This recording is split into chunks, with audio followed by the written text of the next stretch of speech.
Hello and welcome to Retro Reviews, my channel where I review my favorite retro video games of all time as well as some modern releases I have recently finished. A while back I reviewed The Outer Wilds and called it a really revolutionary experience, something that we haven't seen anything like it before or after. It truly is one of a kind. It does space exploration better than any other game I've ever played, and the way that they wrap the world around with like the music and everything and the secrets to uncover, they just put together a package that is truly perfection. So I wasn't sure how they'd follow this game up with DLC, but when I saw that the reviews coming out for Echoes of the Eye, I knew it was going to be super special. So today I will be talking about the Echoes of the Eye DLC, which I recently finished and had an absolute blast with. I can safely say that they knocked it out of the park with this DLC and followed up a truly masterpiece of a game with something just as special. Now, I will be spoiling a little bit about how you get to the main area of the DLC, so if you don't want to hear about that, skip ahead like a minute. I probably won't take very long to talk about that. I won't talk about anything else in great detail. I won't talk about story bits, but I will be talking about the space itself. So if you wanna skip forward, now you are warned. The game starts off, the DLC itself starts off with a new exhibit in the museum on your home planet. You go and check it out, and it gives you clues to find this new place that you're going to be exploring with the DLC. Once you get all the clues and piece them all together, you discover that something is randomly eclipsing the sun every now and again, or is being eclipsed. Yeah, eclipses the sun. You see a little gap, and all of a sudden there's a big shadow on some of these images that they've captured. If you travel to a specific spot at a certain time of the cycle, you will find what's known as the Stranger. This is a giant, essentially like mini planet here that they have built. This ancient people has built and has transported to your universe. You don't know why they're there.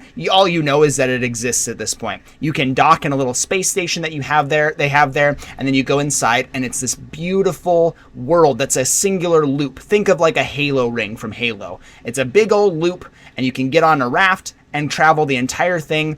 There's water and plant life, and there's oxygen everywhere, which is really fantastic. You don't have to worry about that even a little bit in this game. And there's all sorts of other things that you're probably accustomed to seeing, but it's just completely different. Think of them just adding a new planet, but they did it in a really beautiful way, something that's really unique.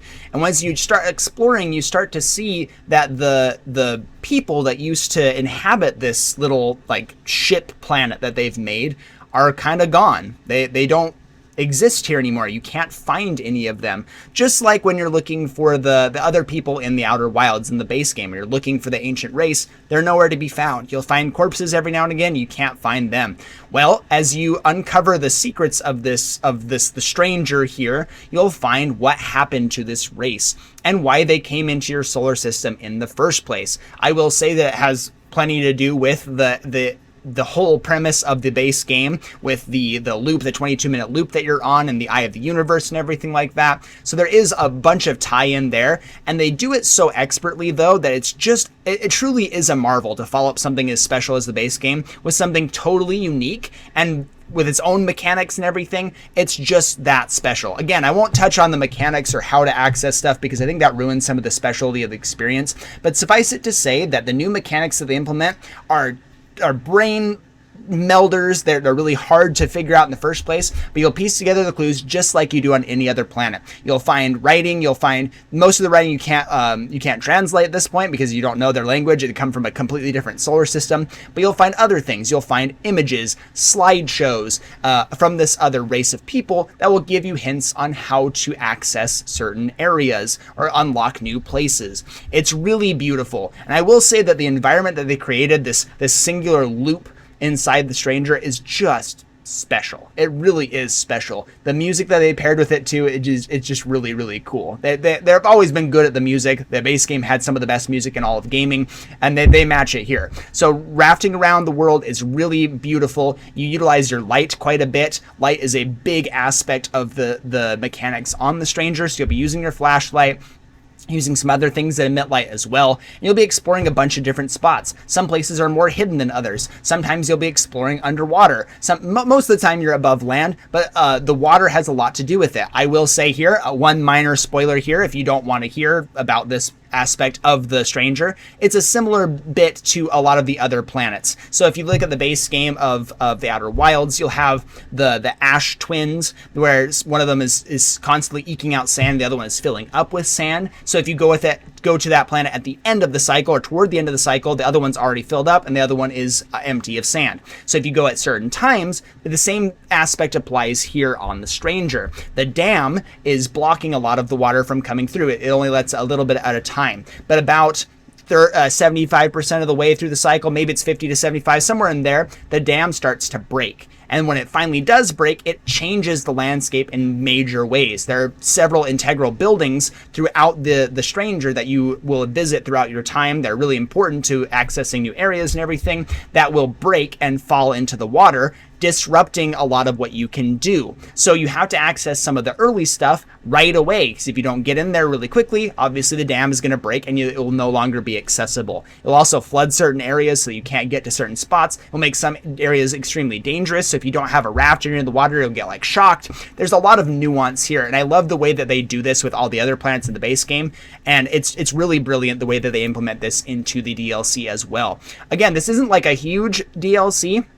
There's a lot to be explored. There's a lot of meat on a small plate here, but it is one singular planet if you can look at it that way. There's not a ton of extra stuff, but there's so much, again, there's so much to dig into, so many secrets to find, so many mysteries to solve. It just becomes a true joy figuring this game out, and it is a hard one to figure out. I will say it took me a very long time to figure out like some of the final mechanics to finally finish the game itself. It's brilliant the way that they do it. Make sure you are paying attention to every minute detail that you see in the slides and all the clues you get from all the stuff that you see. It is all very important, and you will not survive getting to the end of this without that knowledge. It's really beautiful to look at, to play through. It's a gorgeous visually. I think they really made a stunning follow-up. Again, it's hard to talk about this game and the base game without being really explicit about the story details and everything. Just know that if you haven't played the Outer Wilds, you should go get it. It's pretty cheap. You can get it on the Switch, you can get it on the PlayStation, get it on the Xbox. Go check it out.